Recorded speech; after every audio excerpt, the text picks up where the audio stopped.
a scrap of black cloth fluttering high against the blue sky, simple, ominous, unforgettable. Few images in history strike fear as instantly as the Jolly Roger. A skull grinning from beneath tattered sails, bones crossed beneath it like a silent threat.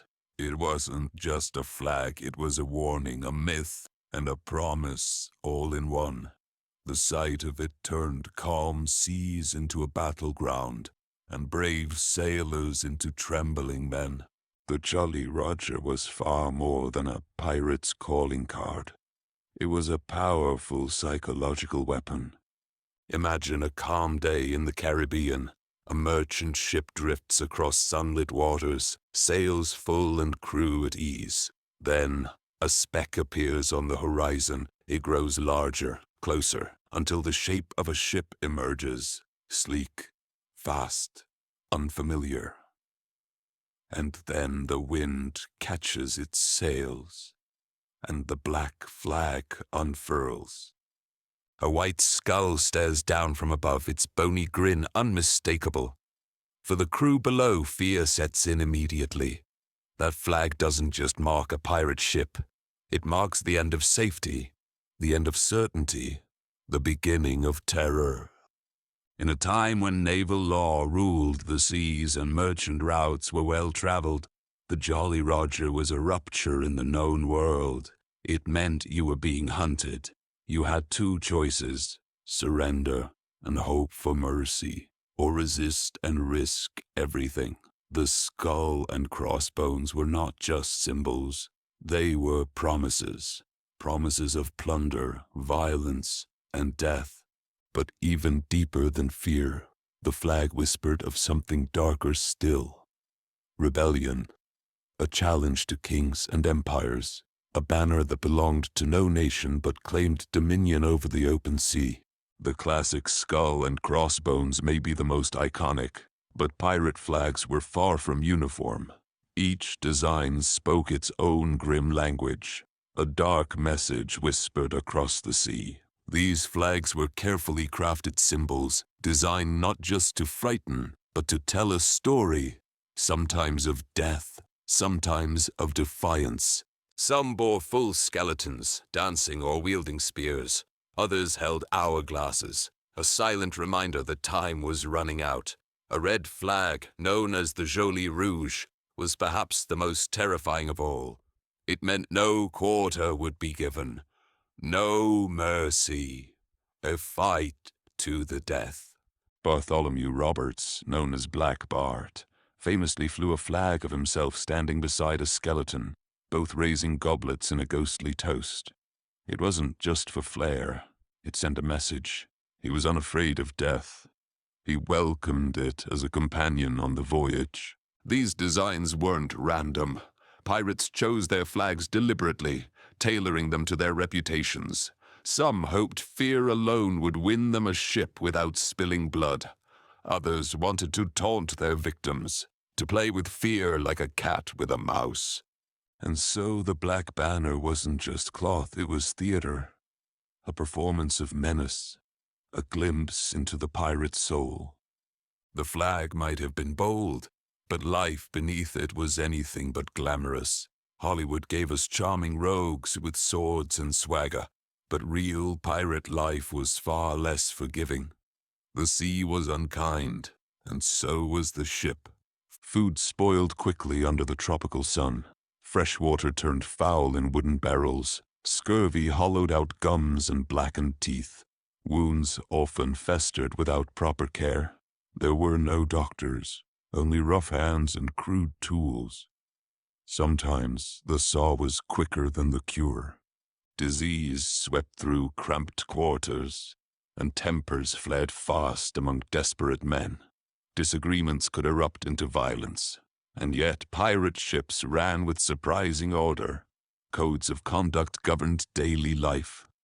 Rules were carved out by necessity. Share the loot, obey commands, and break the code at your peril. Punishments were brutal, whippings, marooning, even death. But despite the hardship, some found freedom here. far from the whips of naval officers and the cruel discipline of merchant fleets. For all its dangers, piracy offered a kind of twisted equality, a voice in decisions, a share in the prize. On a pirate ship, a man could make his own fate or meet it swiftly. The Jolly Roger didn't just fly over terror. It flew over hard choices, harsh lives, and the narrow line between rebellion and ruin. The image of a pirate is often that of a lone wolf, wild, untamed, answering to no one. But most pirates didn't begin that way. They were sailors first, men who scrubbed decks, hauled ropes, and endured the lash of naval officers. Life aboard merchant ships was brutal. Wages were low, rations meager, and punishment swift. A single misstep could earn a whipping or worse. For some, piracy wasn't a dream. It was a last resort. When a pirate ship appeared on the horizon, it wasn't uncommon for oppressed sailors to mutiny, or to accept an offer to join the very crew they were told to fear. Here, at last, was a chance to escape the cruel grip of empire, to live without masters, to carve out a piece of the world by force and cunning. Others were lured by the promise of riches and adventure. Tales of gold, freedom, and lawless brotherhood spread quickly, and for a few, piracy was not an act of desperation, but one of ambition. Some even sailed under flags granted by kings, privateers, legal pirates, hunting enemies during wartime. But many blurred the line between lawful raider and rogue. The sea didn't care about titles. In the end, the Jolly Roger flew over a crew of misfits and rebels, some unwilling, some eager, all bound by the same gamble, risk everything for a shot at something more. Long after the cannons fell silent and the golden age of piracy ended, the Jolly Roger still flies, not on masts, but in our stories, our games, our dreams. It survives in pages of old books, in the flicker of film reels, and in the imagination of anyone who's ever longed for adventure. The myth began almost immediately after piracy's decline. In 1724, a mysterious author, perhaps a pirate himself, published a general history of the pirates. It romanticized rogues and rebels, turning brutal men into legends. Decades later, Robert Louis Stevenson gave us Treasure Island, and with it, Long John Silver, a pirate both charming and cunning, dangerous yet oddly noble.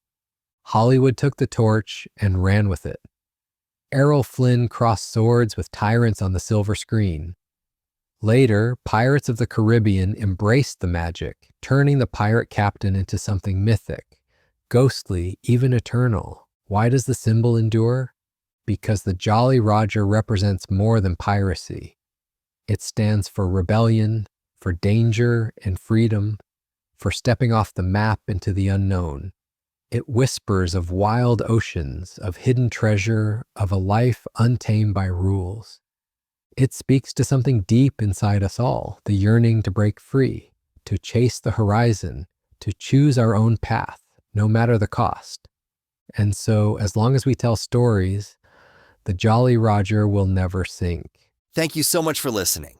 If you enjoyed the video, be sure to slash that like button. If you'd like to hear more, click the video on your screen.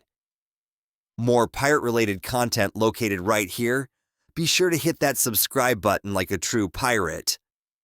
Thank you again, and I'll see you in the next one, matey.